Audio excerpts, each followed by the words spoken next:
Seterusnya hari ini kami ingin berkongsi pada anda berkenaan satu produk yang pastinya juga akan memberi manfaat untuk anda. Produk di bawah Olive House, kami bawakan pengamal perubatan iaitu Dr. Zubaidi Haji Ahmad untuk berkongsi berkenaan nutrisi lemak sihat dan juga kesihatan daripada Olive House ini. Assalamualaikum Doktor, selamat pagi. Waalaikumsalam.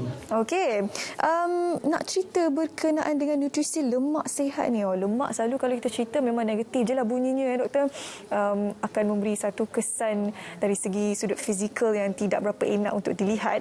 Tapi sebenarnya ada lemak yang sihat. Jadi kalau doktor boleh perincikan dengan lebih lanjut berkenaan dengan nutrisi yang terkandung di dalam lemak sihat ni. Silakan doktor. Ya, terima kasih. Baik, dalam situasi pandemik ni, ramai yang risau berkenaan dengan kesihatan tubuh badan. Dalam waktu begini, kadang-kadang sesama batuk pun kita dah risau kan. Tak tahulah sama ada disebabkan oleh alahan ataupun mungkin disebabkan oleh jangkitan virus. Secara umumnya, kesihatan kita ni kalau kita boleh bagikan kepada tiga, iaitu badan yang sihat, minda yang positif, jiwa yang tenang.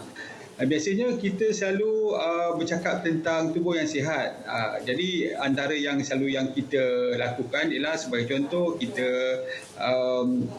pendapat tidur yang cukup, minum air yang cukup, lepas tu kita boleh melakukan aktiviti fizikal yang bersesuaian dengan tubuh kita. Namun sebenarnya untuk mendapatkan tubuh badan yang sihat, sebenarnya aktiviti fizikal hanya menyumbangkan 20% saja pada kesihatan tubuh kita. Manakala sebenarnya 80% ni adalah daripada pemakanan. Ya, sebagai contoh, seorang itu mungkin dia rajin melakukan aktiviti fizikal tetapi pengambilan makanan yang tidak sihat sudah tentu juga akan menyumbang kepada masalah badan yang tidak sihat nanti. Jadi mungkin ramai tak tahu 90% punca penyakit dalam tubuh kita ni sebenarnya berasal dari perut. Itu satu lagi poin yang nak menunjukkan bahawa kepentingan kita menjaga pemakanan kita. Bila kita cakap pasal perut ni, kita akan cerita tentang pemakanan. Jadi seperti mana yang Syuhada beritahu tadi, kadang-kadang saya sendirilah zaman dulu mula-mula sekali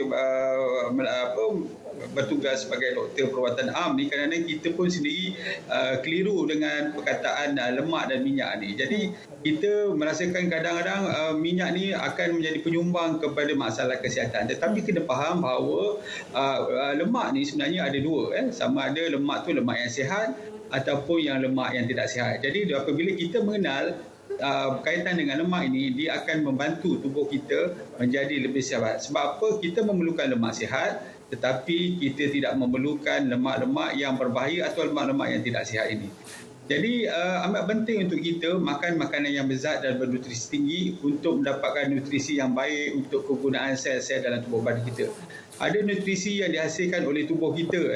Kadang-kadang kita makan tu dia dah cukup, tetapi ada kalanya kita bergantung 100% pada makanan yang kita ambil daripada sumber-sumber, terutamanya daripada sumber-tumbuhan. Kerana daripada tumbuhan inilah yang akan memberikan kita mungkin protein, karbohidrat, lemak, vitamin, mineral, antioksidan dan sebagainya. Setiap nutrisi ini sebenarnya mempunyai komposisi yang berbeza dan menghasilkan jumlah tenaga yang berbeza. Sebagai contoh, 1 gram lemak memberikan kadar tenaga atau dalam kilokalori lebih kurang 9 kilokalori berbanding dengan 1 gram protein ataupun karbohidrat hanya menghasilkan 4 kilokalori. Jadi lemak ni sebenarnya kalau kita mengambil, kita tak perlu banyak, tetapi penting bagi tubuh kita bagi memastikan kita bertenaga sepanjang hari dan juga memberikan manfaat dari segi seperti mana kita tahu lemak ni menghasilkan selaput pada sel kita, dia juga meningkatkan hormon vitamin D dan juga dia juga memberikan penyerapan yang baik bagi vitamin-vitamin yang kita makan, terutamanya vitamin D, A, E dan K. Dan selalunya punca salah faham terhadap lemak ni apabila kita confuse ataupun kita keliru. Yang mana lemak yang baik dan juga mana lemak yang tak baik. Jadi saya cuba memudahkan apabila kita bercakap lemak ni sebenarnya lemak yang baik ni selalunya berasal daripada tumbuh-tumbuhan. Lemak yang kurang baik ni boleh kita makan saturated fat, tetapi jangan terlalu banyak. Dan yang cuba kita elakkan adalah daripada apa yang kita sebut sebagai trans fat, iaitu apabila minyak yang banyak kali dipanaskan ketika menggoreng ataupun kita terdapat di dalam makanan-makanan yang telah diubah daripada bentuk cecair ke bentuk pepejal, sebab contoh margarin, dan juga mungkin dalam creamer dan creamer susu dan sebagainya, yang itu yang selalulah dalam bentuk trans fat. Tapi apabila kita sebut tentang lemak yang sihat ni daripada tumbuhan ni, selalunya adalah unsaturated fatty acid, yang sebagai contoh minyak zaitun, seperti mana kita tahu minyak zaitun ni mengandungi 70% monounsaturated fatty acid sebahagian daripada lemak tidak tepung, dan 30% lagi adalah polyunsaturated fatty acid. Yang inilah minyak yang dicadangkan oleh American Heart Association atau AHA untuk pengambilannya. Maksudnya apa? Maksudnya ialah jika hari ini kita banyak mengambil makanan-makanan yang mungkin bergoreng, yang banyak margarin, trans fat dan sebagainya, kita tukar pengambilan minyak yang tidak sihat itu kepada minyak yang lebih sihat, iaitu minyak-minyak daripada tumbuhan inilah. Ya, Syuhada. Banyak sebenarnya kelebihan daripada Olive House, terutamanya kita bercakap berkenaan dengan lemak sihat ni lah. Doktor, di bawah rangkaian Olive House, kalau boleh kongsikan, ya saya tahu doktor selaku pengamal perubatan mungkin boleh perincikan dengan lebih lanjut berkenaan dengan nutrisi yang terkandung di bawah Olive House ini. Sebagai pengamal perubatan ni, kadang-kadang kita memang memberikan ubat-ubatan sintetik untuk mengawal penyakit, tetapi ada kalanya kita memberikan nasihat juga berkaitan dengan pemakanan. Sebab pemakanan ni pada saya adalah amat penting selain daripada ubat-ubatan yang dibagi. Maksudnya hari ini kalau seorang itu mengambil ubat saja tetapi dia tidak menjaga pemakanan, selalunya penyakitnya pun tak dapat dikawal dengan lebih baik. Jadi pemakanan ni adalah sebahagian daripada untuk orang tu menjadi sihat ataupun orang yang ada penyakit. Jadi antara yang Olive House, produk Olive House yang ada lah, pertama sekali kita ada minyak zaitun. Minyak zaitun ni kita ada 3, iaitu pertama sekali kita ada olive, iaitu minyak yang diimport daripada Morocco. Satu lagi kita ada olive power up, OPU, yang lebih concentrated, yang lebih tinggi antioksidannya. Dan yang ketiga kita ada minyak zaitun daripada Turki, iaitu parti minyak zaitun PMZ.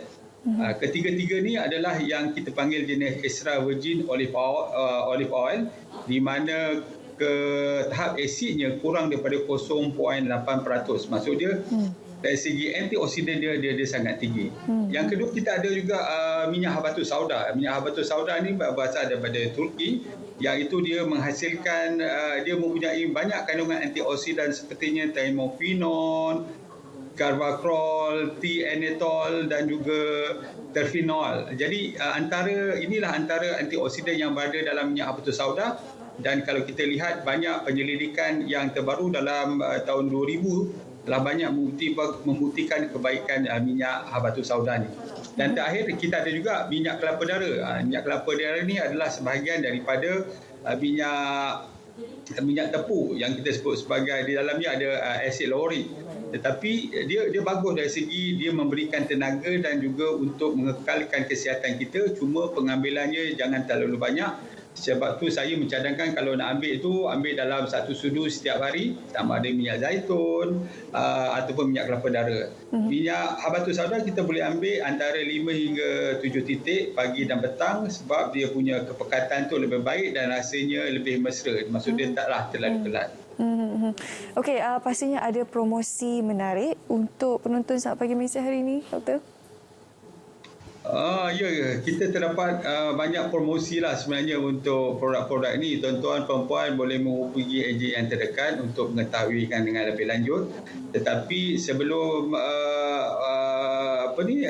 membelinya, pastikan mendapat penerangan yang lebih jelas supaya kita tidak keliru ketika mengamalkannya. Bagaimana kalau doktor boleh kongsikan setakat ini feedback ataupun respon orang ramai sekiranya mereka mengambil lemak sihat ini? Lemak sihat ni sebenarnya lebih efektif kalau sebagai contoh untuk mengawal, untuk menjaga kesihatan kita sebelum kita mendapat penyakit yang lebih teruk. Tetapi sebagai contoh, kalau orang tu dah ada penyakit dan mengalami masalah kesihatan yang kritikal, sudah tentulah pengambilan pemakanan ataupun pengambilan minyak zaitun ni memang agak lambat ataupun mungkin tidak nampak menunjukkan kesan dalam masa yang terdekat.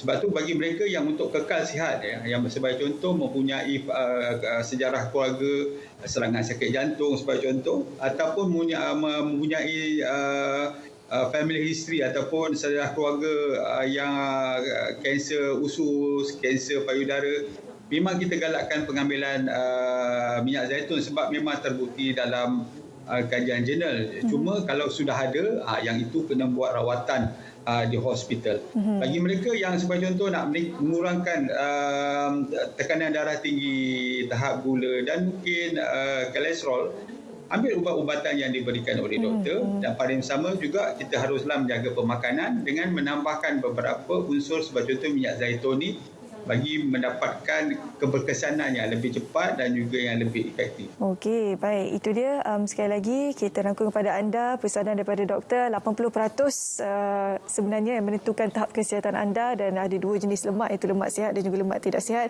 Anda boleh dapatkan lemak yang sihat ini dengan membeli barang-barang atau produk daripada Olive House. Terima kasih kepada Dr. Azizul Awaluddin bersama dengan kita hari ini untuk berkongsi berkenaan dengan ilmu-ilmu tentang lemak yang sihat ini. Terima kasih, Doktor. Okey, baik. Kita nak berehat seketika. Selepas ini kita akan cakap berkenaan pertandingan mencipta lagu Joget Malaysia TikTok dan Mr and Miss Saya Anak Malaysia. Semua seketika nanti. Jangan ke mana-mana.